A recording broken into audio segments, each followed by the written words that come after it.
अल्हम्दुलिल्लाहि रब्बिल आलमीन वस्सलातु वस्सलामु अला रसूलिहिल करीम व अला आलिहि व अस्हाबिहि अजमईन इला यौमिद्दीन।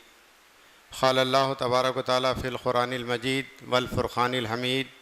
औज़ु बिल्लाहि मिनश शैतानिर रजीम। बिस्मिल्लाहिर रहमानिर रहीम। ला युग़य्यिरु मा बिक़ौमिन हत्ता युग़य्यिरु मा बिअन्फ़ुसिहिम। सदक़ल्लाहुल अज़ीम। रब्बि इश्रह ली व सदरी व यस्सिर ली अमरी वहलुल उक़दतम मिन लिसानी यफ़क़हू क़ौली। सुब्हानका ला इल्म लना इल्ला मा अल्लमतना इन्नका अंतल अलीमुल हकीम। मोहतरम बुज़ुर्गों, अज़ीज़ साथियों, अस्सलामु अलैकुम व रहमतुल्लाहि व बरकातुहू। अल्लाह ताला फरमाते हैं, परवरदिगार उस कौम की हालत उस वक्त तक नहीं बदलते जब तक कि वो अपनी आप हालत को नहीं बदलते। अज़ीज़ान मोहतरम, मौजूदा हालात हमारे सामने हैं। बहुत बड़े चैलेंजेस का शिकार मिल्लत इस्लामिया बिलखुसूस इस मुल्क के अंदर है और बतौर ख़ास अभी जो SIR का स्पेशल इंटेंसिव रिवीजन, इसके नाम पर पूरे मुल्क भर में जो सर्वे किया जा रहा है, आप अगर गफलत का शिकार हों, तसाहुली हो, लापरवाही हो, तो उसका सीधा सा नतीजा ये होगा कि वोटर लिस्ट से हमारा नाम डिलीट होगा। तो इस तरीक़े से काहली और सुस्ती की वजह से आप देखेंगे, ये सिर्फ़ मुसलमानों के लिए नहीं, सारे वोटर्स के लिए ये मामला है, एप्लीकेबल है। आज़ादी के बाद पहली दफ़ा इस मुल्क में ये जो SIR किया जा रहा है, पहले आपको सारे डॉक्यूमेंट्स वगैरह नहीं पूछते थे, अब डॉक्यूमेंट्स आपको तैयार रखना है। और ये सर्वे के बाद अगर वो किसी किस्म के डाउट में आप आ जाते हैं तो आपका वोटर लिस्ट से नाम हज़फ हो जाता है। अब ये वोटर ID सिर्फ इलेक्शन में वोट डालने के हद तक नहीं है, बल्कि शहरियत के तौर पर, आपकी सिटीज़नशिप के तौर पर एक ID प्रूफ बनने जा रहा है। आज हमारे मिल्लत की सूरत हाल देखिए, 1 बजे का वक्त दिया गया एक अहम टॉपिक पर, जो मेरे और आपके वजूद का सवाल है। इस मुल्क में रहना है तो आपको जो है ना, ये सारी चीज़ें अपने आप को अलर्ट करना है। और इसी की बुनियाद पर मौजूदा हुकूमत 2 स्टेट में बतौर ख़ास रिसेंटली जो मगरबी बंगाल और बिहार में इलेक्शन हुए, वहाँ पर तकरीबन आप देखेंगे 12-13 रियासतों में जो SIR हुआ है, 6.5 करोड़ जो है नाम डिलीट हुए हैं। और उसी तरीक़े से उनकी प्लानिंग के मुताबिक अब ये हुकूमत में आए हैं हर रियासत में। अब आइंदा जो इनका महाज है वो रियासत कर्नाटक और आंध्र प्रदेश है। तो इस लिहाज से हर एतबार से हमारे लिए बेइंतहा अहमियत के हामिल है ये चीज़। इस ज़रूरत को महसूस करते हुए मस्जिद हाजा कमेटी ने, उनका मैं बेहद मशकूर हूँ। तो उन्होंने आज के जो मुखर्रिर हैं ताहिर हुसैन साहब एडवोकेट, तो वो आपके सामने सैर हासिल गुफ्तगू करेंगे। ज़रा गौर से सुने, क्या ही बेहतर होता मस्जिद 1 बजे खचाखच भर जाती। 2-3 दिन से मुसलसल नमाज़ों में इमाम साहब ऐलान भी कर रहे हैं। तो हमारी बेहिसी का जो है ये आलम है, एक ऐसा बर्निंग इशू जो मेरे और आपके लिए इंतहाई अहमियत का हामिल है। फिर भी हमारी सुस्ती और लापरवाही, अल्लाह ही हमें हिदायत दे, अल्लाह हमें ख्वाब गफले से बेदार करे। एक बात यह है। दूसरा ये कि इसके बाद हो सकता है हमें बहुत सारे सवालात जहन में होंगे, तो मोहतरम का खिताब यहाँ के बाद सीधा मस्जिद महबस में है, वहाँ पर खिताब भी होगा और फिर सवालात का मौका होगा। जिनके जहन में यहाँ के बयान से तशफ़ी नहीं हुई, कुछ सवालात है, वहाँ फ़ौरी पहुँचकर वो सारे सवालात के जवाब हासिल कर सकते हैं। दूसरा ये कि आप यहाँ से जाते वक्त एक ये हैंडबिल है जिसके अंदर SIR क्या है, हमें क्या करना होता है, उसके जिम्मेदारियां क्या हैं, उसकी जो है ब्रीफ इसके अंदर तफसील है। ये ज़रूर लेते हुए जाएं, गौर से पढ़ें। तीसरी बात यह है कि इसके अंदर इनुमरेशन फॉर्म ऑलरेडी जो BLO के तरफ से 30 जून को ये आगाज़ हो रहा है, इसका हमको जो है सामना करना पड़ता है। अभी से आप इसके बारे में अच्छी खासी जानकारी हासिल कर सकते हैं। ये इनुमरेशन फॉर्म है, यही फॉर्म का एक नमूना आपको दिया गया है। हैंडबिल में ये दोनों सहूलतें आपको दी गई हैं, तो बराए मेहरबानी पेपर लेके फेंक ना दें, बड़े हजरात ख़ास तौर पर लेकर उसको पढ़ें। तो ये उर्दू में है, तो ये दो चीज़ें आपके सामने मेरा बोलना ज़रूरी था। अब इंशाअल्लाह मोहतरम को मैं दावत खिताब देता हूँ, इस मौजू पर आपके सामने खिताब फरमाएंगे। औज़ु बिल्लाहि मिनश शैतानिर रजीम, बिस्मिल्लाहिर रहमानिर रहीम, अल्हम्दुलिल्लाहि रब्बिल आलमीन वस्सलातु वस्सलामु अला रसूलिहिल करीम, अम्मा बाद। क़ाल अल्लाहु तबारक व तआला फ़िल क़ुरआनिल मजीद वल फ़ुरक़ानिल हमीद, वलनब्लुवन्नकुम बिशय्यिम मिनल ख़ौफ़ि वल जू'i व नक़्सिम मिनल अम्वालि वल अनफ़ुसि वस्समरात वबश्शिरिस साबिरीन। सदक़ल्लाहुल अज़ीम। मोहतरम सामाईन जुमा, अस्सलामु अलैकुम व रहमतुल्लाहि व बरकातुहू। अभी तमहीद के तौर पर भाई मज़हर साहब ने कुछ बातें आपके सामने रखी, उसी को मैं आगे बढ़ाता हूँ।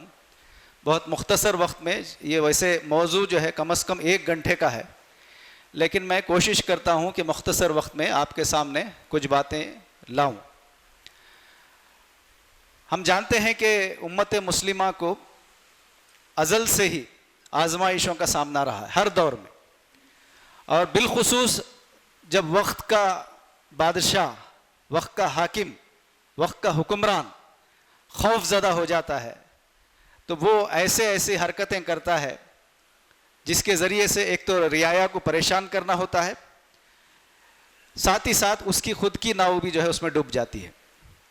तो इस वक्त हमारे मुल्क का जो हुक्मरान है वो भी बिल्कुल उसी तरह जिस तरह इससे पहले फ़िरऔन किया करते थे अपनी बादशाहत को बचाने के लिए, बिल्कुल उसी तरह के इक़दामात हमारे मुल्क में कर रहे हैं, चल रहे हैं।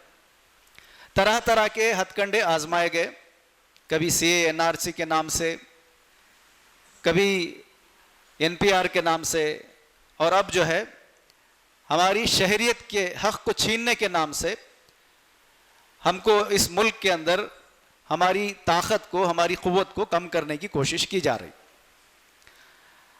ये जो इस वक्त हमारे मुल्क के अंदर शुरू हो रहा है SIR के नाम से, स्पेशल इंटेंसिव रिवीजन, ये इससे पहले आज़ादी के बाद कभी नहीं हुआ था और ना इसकी ज़रूरत थी।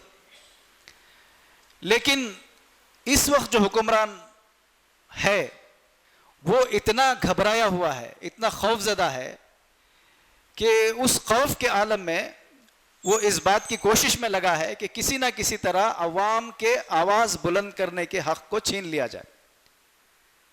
आप जानते हैं कि इससे पहले हम में से बहुत सारे लोग जो हमारे वोट का इख्तियार है उसको हम इस्तेमाल नहीं करते थे, बल्कि हम में से इस पर यह गुफ्तगू होती थी कि अगर मेरे एक वोट नहीं डालने से क्या फ़र्क पड़ने वाला है।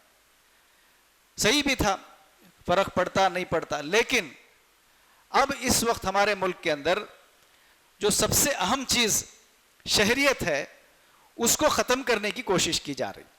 बज़ाहिर यहाँ का जो इलेक्शन कमीशन है वो तो ये कह रहा है कि हम तो वोटर फहरिस्त को दुरुस्त करने का काम कर रहे हैं, लेकिन अब तक जो 13 रियासतों में हुआ है उसका अगर आप अंदाज़ा लगाएंगे, उसका डाटा अगर आप देखेंगे तो आपको मालूम होगा कि बहुत ही प्लानिंग के तरीक़े से, मुनज़्ज़म तरीक़े से मुसलमानों को और यहाँ के पिछड़े तबक़ात को डिलीट करने, छांटने की कोशिश की जा रही। वेस्ट बंगाल के अंदर जो कुछ हो आप जानते हैं।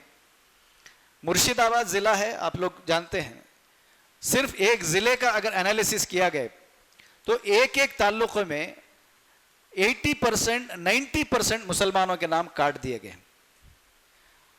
उत्तर प्रदेश के अंदर भी ऐसा ही हुआ। उसके बाद हुकूमत का जो छुपा हुआ एजेंडा था उसको भी अब वो ऐलान कर रहे हैं। जिन रियासतों में नाम काटे गए हैं वोटर्स के, उनको ये कहा जा रहा है कि अब आपकी शहरियत बाकी नहीं रही है, अब आपके राशन कार्ड हम बंद कर देंगे, आपके बैंक अकाउंट हम सीज कर देंगे। इन्हें लोग जो है अलग तरह से डरा रहे हैं कि डिटेंशन सेंटर होगा, ले जाके वहां डाल देंगे, ये सब तो गलत बातें हैं। वो आपको गैर महसूस तरीके से कमजोर करेंगे। अब जाहिर सी बात है कि जब आपका बैंक अकाउंट खत्म कर दिया जाएगा, आपके जो राशन कार्ड है, पहचान है, वो खत्म कर दी जाएगी, गवर्नमेंट की सारी स्कीमें खत्म कर दी जाएंगी, तो उसका दूसरा माना यह होगा कि आप इस मुल्क के शहरी नहीं हैं, आप दूसरे दर्जे के शहरी हैं। तो इस बात की कोशिश अभी इस SIR के जरिए से की जा रही। बहरहाल हमको जो है तदबीर यह करना है कि मैक्सिमम कोशिश करके हमारे उस हक को हम बचाने की कोशिश करें। अब ये जो 30 जून से SIR जो शुरू हो रहा है, इसमें हुकूमत की जानिब से, इलेक्शन कमीशन की जानिब से 2 फॉर्म देंगे, एनुमरेशन फॉर्म उसको कहा जाता है। अभी इस खिताब के बाद मस्जिद से जाते हुए आपको एक हैंडबिल दिया जाएगा, उसमें एनुमरेशन का नमूना बताया गया है। तो वो एनुमरेशन फॉर्म आपको भर्ती करना है।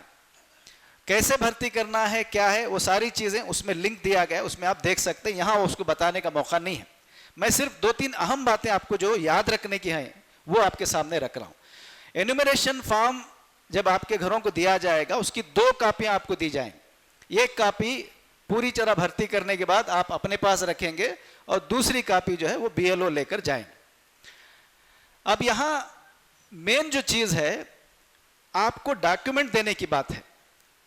और इससे पहले हमारे मुल्क के अंदर वोटर लिस्ट को जो सही करने का काम किया जाता था, उसमें कोई डॉक्यूमेंट पूछे नहीं जाते थे, उसमें कोई शहरियत का सवाल नहीं होता था। लेकिन अब बाकायदा इसके साथ 11 डॉक्यूमेंट खुद इलेक्शन कमीशन ने मेंशन किए हैं, बताए हैं, और उससे हटकर कोई और डॉक्यूमेंट कबूल नहीं करेंगे। तो वो जो 11 डॉक्यूमेंट्स हैं, उनमें से हमारे पास क्या हैं उसको हम अच्छी तरह समझने की जरूरत है। मैं उसी पर ज्यादा बात रख के अपनी बात को आगे बढ़ाता हूं। जो 11 डॉक्यूमेंट्स हुकूमत ने बताए हैं, उसमें फिर कैटेगरी अलग बनाई गई है। अगर आपकी पैदाइश 1987 या उससे पहले की है तो फिर आपको 1 डॉक्यूमेंट देना है। आपकी पैदाइश 1987 और 2004 के बीच में है तो आपको 2 डॉक्यूमेंट देना है। आपकी पैदाइश अगर 2004 के बाद है तो आपको 3 डॉक्यूमेंट देना है। इस तरह 3 अलग अलग कैटेगरी बनाई गई है और डॉक्यूमेंट 11 बताए गए। अगर 1987 या उससे पहले आप पैदा हुए हैं, अगर आप सरकारी मुलाजिम थे तो आपके पेंशन ऑर्डर की कॉपी कबूल की जाएगी। इसी तरह 1987 या उससे पहले हुकूमत की जानिब से आपको कोई भी आइडेंटिटी कार्ड, कोई भी सर्टिफिकेट दिया गया है, उसको भी कबूल किया जाएगा। जमीन के कागजात, एजुकेशन सर्टिफिकेट, कोई भी चीज जो है 1987 या उससे पहले आपको दी गई है, उसको कबूल किया जाएगा। उसके बाद के लोगों के लिए पहला है बर्थ सर्टिफिकेट, दूसरा है पासपोर्ट। पासपोर्ट भी अगर आपका एक्सपायर हो गया है तो भी 3-4 महीने तक वैलिड माना जाएगा। उसके बाद आपकी बर्थ सर्टिफिकेट, आपका पासपोर्ट, आपके लैंड डॉक्यूमेंट्स, यानी आपने कोई ज़मीन खरीदी है या आपको हुकूमत की जानिब से कोई ज़मीन दी गई है तो उसके कागजात। फिर इसी तरह आपके residential certificate, permanent address certificate जो बनाकर दी जाती है वो। फिर इसी तरह फैमिली ट्री जो हुकूमत की जानिब से बनाकर दी जाती है वो भी इस्तेमाल में लाई जा सकती है। फिर इसी तरह 1987 या उससे पहले के लोग उनके बैंक पासबुक दे सकते हैं, पोस्ट ऑफिस की पासबुक दे सकते हैं, अगर LIC बनाए थे उस जमाने में वो भी दे सकते हैं। यहाँ पर आधार कार्ड की अहमियत नहीं है, वोटर ID की अहमियत नहीं है, राशन कार्ड की अहमियत नहीं है, ड्राइविंग लाइसेंस की अहमियत नहीं। ये डॉक्यूमेंट SIR में कबूल नहीं किए जाएंगे। तो ये जो जितने डॉक्यूमेंट का जिक्र मैंने किया, इसमें हमारे पास मुसलमानों के अंदर जो अब तक मैं तकरीबन 30-40 जगहों पर मैंने प्रोग्राम किया, हर जगह जो मसला मुसलमानों में देखने में आया वो ये है कि हमारे जो 4-5 डॉक्यूमेंट्स में, उसमें हर जगह अलग अलग चीज़ें हैं। कहीं नाम में मिस्टेक है, कहीं डेट ऑफ बर्थ में मिस्टेक है, कहीं एड्रेस में मिस्टेक है। तो ये अगर आप हमारा मसला है तो हमको एक काम जो इम्पोर्टेंट करना है वो ये है कि कोई भी एक ऐसा दस्तावेज, डॉक्यूमेंट हम अभी तैयार कर लें जिसमें हमारा नाम सही हो, हमारे वालिद का नाम सही हो, हमारी डेट ऑफ बर्थ सही हो और हमारा एड्रेस सही हो। ऐसी 4 चीज़ें जिस डॉक्यूमेंट में आपके पास दुरुस्त हैं, वो डॉक्यूमेंट आप अपने पास बना के तैयार रखें। अब बात ये आती है कि डॉक्यूमेंट क्या सब लोगों को देना पड़ेगा, क्या सिर्फ बर्थ सर्टिफिकेट ही मानी जा रही है? तो इसमें एक वजाहत यह है कि जिनका नाम 2002 की फहरिस्त में है, वोटर फहरिस्त में, और 2025 की लिस्ट में भी है, तो उनको कोई डॉक्यूमेंट देने की जरूरत नहीं पड़ेगी। लेकिन उसमें भी अगर 2002 की फहरिस्त में और 2025 की फहरिस्त में कोई स्पेलिंग मिस्टेक हो गई तो फिर आपको नोटिस आएगी। मिसाल के तौर पर रफीक सौदागर आपका नाम है 2002 की लिस्ट में, अब 2025 की लिस्ट में सिर्फ रफीक यस बोलकर आया है, सौदागर पूरा नहीं है, तो फिर आपको नोटिस आएगी। तो इसीलिए आप तलाश करके रखिए 11 में से कोई एक ऐसा डॉक्यूमेंट जिसमें आपका नाम सही हो, आपके वालिद का नाम सही हो, आपकी डेट ऑफ बर्थ सही हो और आपका एड्रेस सही हो। तो ये 4 चीजें जिस डॉक्यूमेंट में आपकी सही है वो आपको हिफाजत से उठा के रखना है। अब ये डॉक्यूमेंट देना कब है और किन लोगों को देना पड़ेगा? पहली बात तो ये, जैसा कि मैं बताया आपको, अगर 2002 में और 2025 में आपका वोटर आईडी है और दोनों मैच हो रहे हैं तो आपको कोई डॉक्यूमेंट देने की जरूरत नहीं पड़ेगी। अगर आप 2002 में वोटर थे लेकिन वोटर आईडी नहीं मिल रही है, लिस्ट में नाम नहीं मिल रहा है, तो फिर आपको डॉक्यूमेंट तैयार रखना पड़ेगा। या फिर अगर आपने मैपिंग करवाई है अभी हाल ही में लेकिन आपकी मैपिंग रॉन्ग हुई है, तब भी आपको नोटिस आएगी। एक नई चीज जो हिंदुस्तान में, यहाँ कर्नाटक में इंट्रोड्यूस की जा रही है, 12 रियासतों में इसको नहीं किया गया था, सिर्फ वेस्ट बंगाल से शुरू किया गया है। उसको कहते हैं लॉजिकल डिस्क्रिपेंसी के नाम से।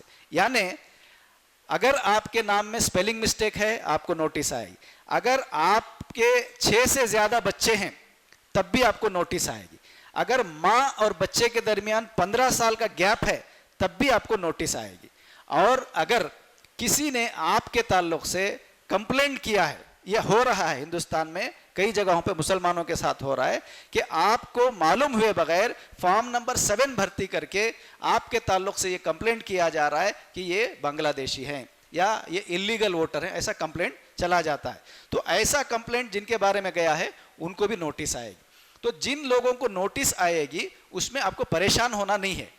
नोटिस का मतलब कोई ऐसा घबराने वाली चीज नहीं है। इलेक्शन कमीशन की जानिब से आपको एक खत आएगा कि आपने जो डॉक्यूमेंट सबमिट किए हैं या जो फॉर्म भर्ती किया है उससे हमको डाउट है, इसलिए आप फलां तारीख पर फलां वक्त पर फलां डॉक्यूमेंट लेकर ऑफिस पर पहुंच जाइए। हो सकता है डिस्ट्रिक्ट ऑफिस, मजिस्ट्रेट की ऑफिस, तहसीलदार के ऑफिस, कहीं भी वो बुलाते हैं, बुलाने से पहले एड्रेस आपको देते हैं। तो उस वक्त जाकर के आपको इन 11 में से कोई एक ऑथेंटिक डॉक्यूमेंट देना पड़ेगा, तब जाकर आपका नाम एसआईआर की फहरिस्त में ऐड किया जाता है। तो ये बहुत ही इसको पेचीदा करके रखा गया है। इस वक्त ज़रूरत इस बात की है कि हमारे लोग जो है इसके बारे में मालूमात हासिल करें। एक और चीज़ जो बाहर हम कह नहीं सकते, यहाँ मस्जिद में हम आपके सामने बता सकते हैं, वो ये है कि BLA, एक तो है BLO जो आपके घरों पे आएंगे, आपको एनुमरेशन फॉर्म देंगे, फॉर्म भर्ती करने के बाद लेकर वापस जाएंगे। इसके साथ साथ इलेक्शन कमीशन ने BLA भी अपॉइंट किए। ये जो BLA होते हैं ये सरकारी आदमी नहीं होते, ये सियासी पार्टियों के एजेंट्स होते हैं। इलेक्शन कमीशन की जानिब से सियासी पार्टियों को इस बात का इख्तियार दिया गया है कि हर पोलिंग बूथ पे वो अपना एक एजेंट अपॉइंट कर सकते हैं, लेकिन इस एजेंट को 2 इख्तियारात दिए गए हैं जो सबसे ज्यादा खतरनाक है। पहला इख्तियार इसको यह दिया गया है कि एक दिन में एक एजेंट जो है 50 लोगों के नाम नए वोटर बनाने के लिए रेकमेंड कर सकता है। इसी तरह दूसरा जो उसको पावर दिया गया है वो ये है, एक दिन में एक एजेंट 50 लोगों के नाम डिलीट करवा सकता है।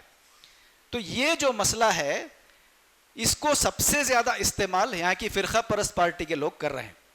उनके लोग एसआईआर शुरू होने से पहले ही हर मोहल्ले की निशानदेही करके किस किस को डिलीट कराना है उनको फॉर्म नंबर 7 भर्ती करके डिलीट करवाने का काम हर स्टेट में हुआ है, और खास करके मुसलमानों के नामों को डिलीट कराने का काम ये फिरका परस्त पार्टी के एजेंट्स कर रहे हैं। तो यहाँ जो बात हमको अलर्ट रहने की है, आपके मोहल्ले में जब एसआईआर शुरू होगा जो सरकारी आदमी आएगा BLO, उससे आप भरपूर मदद ले सकते हैं, उसको अपना फॉर्म दे सकते हैं, अपने डॉक्यूमेंट दे सकते हैं। लेकिन जो BLA आपके मोहल्ले में आ रहा है उसके बारे में आपको अलर्ट रहने की जरूरत है। अगर उस BLA को आप नहीं जानते हैं, नहीं पहचानते हैं, तो उसके हाथ में कोई डॉक्यूमेंट आपको नहीं देना है, कोई इंफॉर्मेशन उसको नहीं देना है। हाँ, अगर कोई सियासी पार्टी का एजेंट ऐसा है जो आपके रिश्तेदारों में से है या आप उसको जानते हैं तो उनसे आप मदद ले सकते हैं, लेकिन अजनबी BLA के साथ आपको कोई ताउन नहीं करना है, वरना आपके वोट के ऊपर फिर सवाल खड़ा हो सकता है। एक दूसरा काम, चूंकि यहाँ मस्जिद के अंदर हम खड़े हैं तो मस्जिद के जिम्मेदारों से मेरी अपील ये है, हर जगह हम बता रहे हैं कि SIR जब शुरू होगा आप मस्जिद के तहत कुछ नौजवानों को वॉलंटियर्स बनाकर तैयार करें। उनको ये मालूम होना चाहिए कि SIR क्या है, कैसे होता है, तो वो वॉलंटियर SIR के दौरान BLA और BLO के पीछे रहेगा। यानी उनको ये जाहिर नहीं करना है कि हम आपकी निगरानी कर रहे हैं। आपका वॉलंटियर क्या करेगा, उनके साथ में रहेगा, उनको ये बताएगा कि हम मोहल्ले के बारे में जानते हैं, इसलिए आपके साथ मदद करने के लिए आपके साथ चल रहे हैं। लेकिन उसको ये मालूम होना चाहिए कि BLA जो है वो क्या लिख रहा है, किसके घर पे क्या लिख रहा है, कहाँ फॉर्म नंबर 7 भर्ती कर रहा है, ये सारी जानकारी रोजाना वो हासिल करे। इसके साथ साथ फॉर्म भर्ती कराने में जो गैर पढ़े लिखे लोग हैं उनकी मदद करने के लिए भी ये वॉलंटियर्स काम करेंगे। देखिए ये बात इसलिए कही जा रही है कि इस वक्त शहरियत को बचाने का मसला है, इसीलिए मस्जिद के इस जगह पर खड़ी होकर इसको मौजू बनाया गया है कि हमारी शहरियत इस वक्त खतरे में है। ये हुकूमत नहीं चाहती कि मुसलमान जो है वो पहले लेवल पर या इख्तिदार पर या हुकूमत में या हुकूक हासिल करने वाले रहें, वो उनकी शहरियत को, उनकी उस ताकत को ख़त्म करने की कोशिश कर रही है। तो एक मर्तबा अगर ये हो गया तो फिर पूरी ज़िंदगी हमारा तो गुजर जाएगा, आने वाली नस्लों तक का जो है इस पर असर पड़ने वाला है।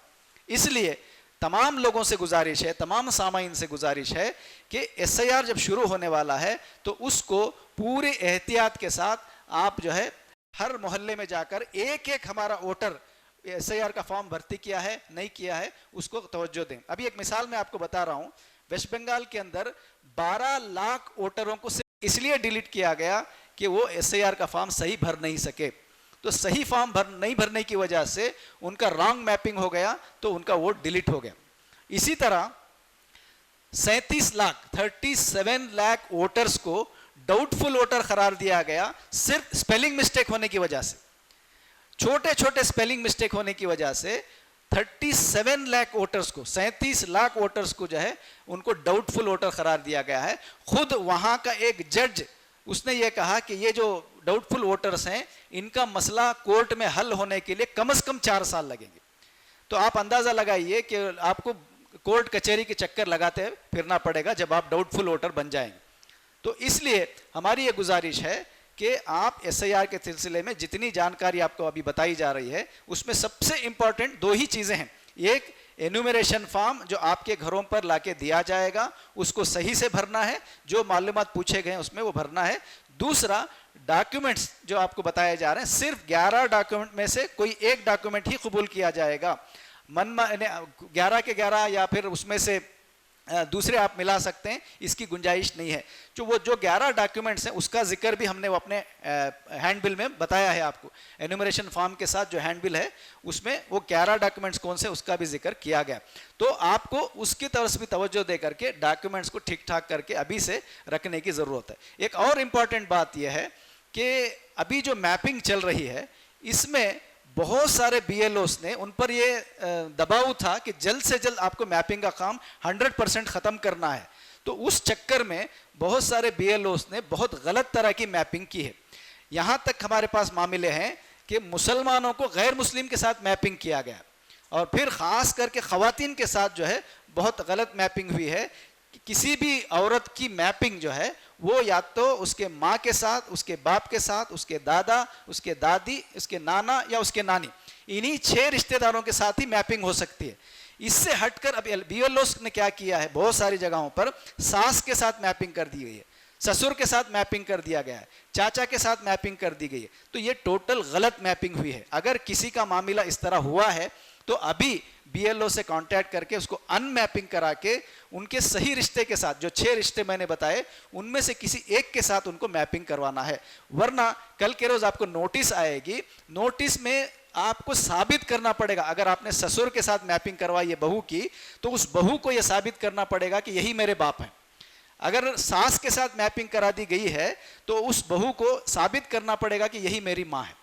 और जाहिर सी बात है कि सास को माँ बनाने में डॉक्यूमेंट्स में हो ही नहीं सकता, मुमकिन ही नहीं है। तो इस तरह के मसाइल भी पैदा हो रहे हैं। इसलिए आपसे गुजारिश है कि ये 2-3 अहम चीज़ें हैं जिस पर तवज्जो देकर, एक तो ये कि एनुमरेशन फॉर्म वक्त पर आपको भरना है उसकी जो कॉपी आपको दी जाएगी उसके 2 कॉपियों में से एक अपने पास रखना है। दूसरा ये कि 11 डॉक्यूमेंट्स का जिक्र किया गया है, उसमें से कम 2 डॉक्यूमेंट बिल्कुल पक्के बना करके रखें। खास करके अगर बर्थ सर्टिफिकेट आपके पास है तो बहुत अच्छी बात है, पासपोर्ट आपके पास है तो भी अच्छी बात है, या फिर एसएलसी का मार्क्स कार्ड अगर आपके पास है तो ये 3 बुनियादी डॉक्यूमेंट्स है। इसके अलावा बाकी 10 डॉक्यूमेंट जिक्र, 9 डॉक्यूमेंट का जिक्र भी मैंने आपके सामने किया है। तो इनमें से 2-3 डॉक्यूमेंट जो इंपॉर्टेंट हैं वो तैयार करके रखें। जरूरत पड़ने पर, नोटिस आने पर आपको इनमें से कोई एक डॉक्यूमेंट देने की जरूरत पड़ेगी। तो ये एसआईआर के सिलसिले में जो बातें आपके सामने रखी जा रही हैं, इस वक्त बहुत संगीन मसला मुल्क के अंदर चल रहा है। बहुत बड़े पैमाने पर एक इंटरनेशनल लेवल के माहिरीन का यह कहना है कि हिंदुस्तान की तारीख में सबसे बड़ा संगीन घपला है, ये फ्रॉड है जो इस मुल्क में इस वक्त होने जा रहा है। इसलिए बहरहाल मुसलमानों को तो ये चाहिए कि वो हर चीज़ से अपने आप को तदबीर करके रखें, बचा के रखें, ताकि पूरे इत्मीनान के साथ हम इस प्रोसेस में हिस्सा लें। अक्सर लोग इससे गाफिल हैं। अक्सर लोगों के बारे में जब पूछा जाता है तो वो बस वो वोटर लिस्ट दुरुस्त हो रही है, उसमें क्या टेंशन की बात है। ऐसा नहीं है। हिंदुस्तान में आज़ादी के बाद पहली मर्तबा नए से वोटर लिस्ट बनाई जा रही है। इससे पहले तक जितने भी वोटर लिस्ट हैं आपके, वो सब डिसॉल्व हो जाएंगे, ख़त्म हो जाएंगे। अब जो फॉर्म भर्ती करके आप वोटर बनेंगे वही वैलिड माना जाएगा।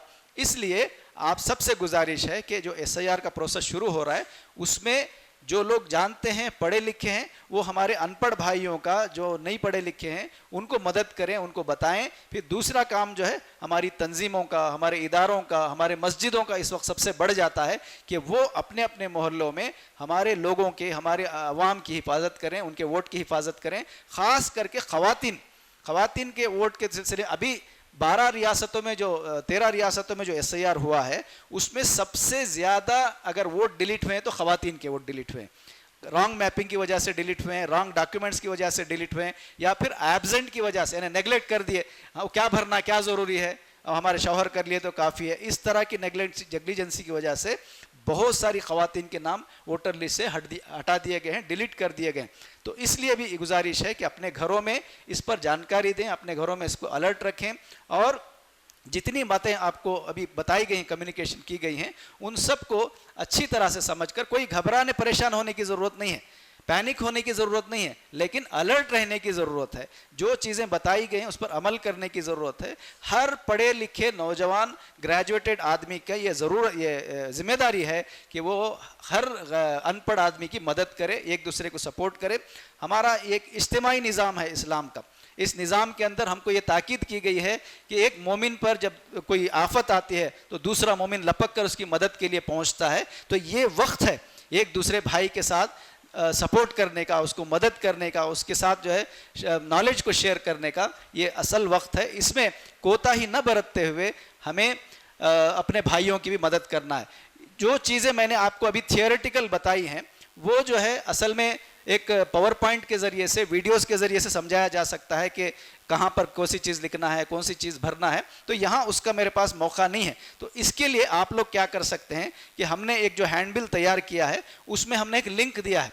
उस लिंक पर आप जा करके ओपन करेंगे यूट्यूब के ज़रिए तो सिर्फ 3-3 मिनट के वीडियोस हैं, उसमें हर चीज़ समझाई गई है। फॉर्म है, कैसे भर्ती करना है, क्या डॉक्यूमेंट देना है, कौन सी उम्र के लोगों को क्या डॉक्यूमेंट देना है, आपके जितने भी सवालात इस सिलसिले में हो सकते हैं उनके जवाबात उस लिंक में आपको मिलेंगे। तो चूँकि वक्त का कम है हमारे पास तो उसका भी इस्तेमाल करें, उसको भी शेयर करें, उसके ज़रिए से भी आपको नॉलेज मिल सकती है।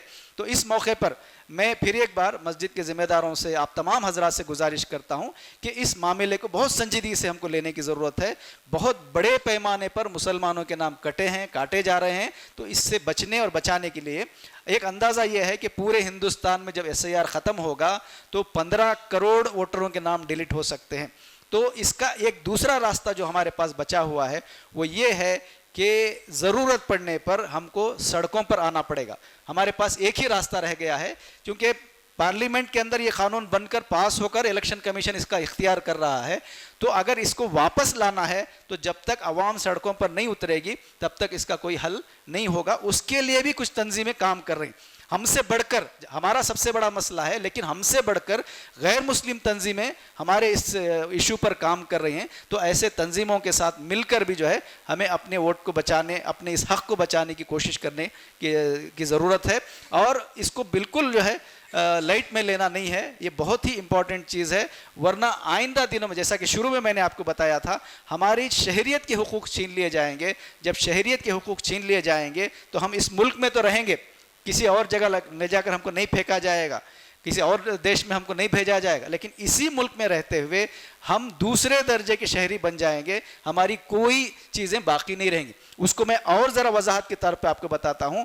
अभी जो हुकूमत ने, बिहार और बंगाल की हुकूमत ने जो ऐलान किया है कि आपका राशन कार्ड ख़त्म कर दिया जाएगा, बैंक पासबुक अकाउंट ख़त्म कर दिया जाएगा, उसके बाद एक एक्ट पास कर दिया जाएगा कि जो वोटर नहीं है, जो नॉन शहरी हैं, उनको कोई इमलाक, कोई ज़मीन, कोई जायदाद रखने का इख्तियार नहीं रहेगा, सारी चीज़ें गवर्नमेंट एक्वायर कर लेगी। तो ये तक भी आइंदा होने वाला है। इसलिए आपसे गुजारिश है कि इस चीज़ को बहुत संजीदगी से लेते हुए अभी से इस पर तैयारी करें, कोशिश करें, और उसमें जो भी आपको हेल्प की ज़रूरत है, जो भी मदद की ज़रूरत है, हमारी शहर की टीम भी आपको सपोर्ट करेगी, या उसमें जो फ़ोन नंबर दिया गया है उसके ज़रिए कभी भी आप कॉल करके अपने सवाल को रख सकते हैं, अपनी जो भी डाउट है उसको आप क्लियर करवा सकते हैं। मैं अल्लाह तबारक व तआला से दुआ करता हूँ कि अल्लाह तबारक व तआला हमें इस संगीन और नाजुक मोड़ में, जो इस आजमाइशी दौर में हम आए हैं, इसे हम आसानी से निकालें। दुश्मन के फितनों से अल्लाह ताला हमें बचाए। पूरी उम्मत मुस्लिमा, पूरे आलम इस्लाम के मुसलमानों को अल्लाह ताला हिफाजत फरमाए।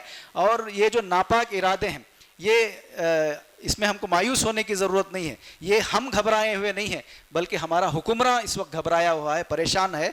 उसके जाने के दिन आ रहे हैं, लेकिन वो उसी वक्त मुकम्मल हो सकते हैं जब हम सब जो है पूरी इज्तिमाइयत के साथ, पूरे एकजुट होकर के साथ साथ अल्लाह की मदद की तरफ हम तवज्जो देंगे, अल्लाह की तरफ हम पुकारेंगे। हमारा जब भी कोई मसला आता है तो हम लोगों के पास दौड़ते हैं, सियासतदानों के पास दौड़ते हैं। जहां हम सजदा करते हैं वहां सवाल नहीं करते। तो ये सबसे अहम सलूशन ये है कि जिस जगह आप सजदा कर रहे हैं वहाँ उससे पूछिए, वो हम सब का मालिक है, वो सबका पालनहार है। उसके बगैर पत्ता भी जब नहीं हिल सकता तो हमें इतनी बड़ी कौम को कोई मिटाना मुमकिन बात नहीं है। लेकिन ज़रूरत इस बात की है, जो शुरू में बात कही गई थी कि आप आगे नहीं बढ़ेंगे तो अल्लाह ताला की कुछ नहीं पड़ी है कि वो अल्लाह ताला खामोखा आपकी मदद करे। अल्लाह ताला भी उसी कौम की मदद करता है जो कौम तड़प रखती है अपने आप को बदलने की, अपने हालात को बदलने की। तो हमें अपने हालात को बदलने के लिए भी अल्लाह ताला से रुजू होने की ज़रूरत है। व आखिरु दावाना अनिल हम्दुलिल्लाहि रब्बिल आलमीन। अस्सलामु अलैकुम व रहमतुल्लाहि व बरकातुहू।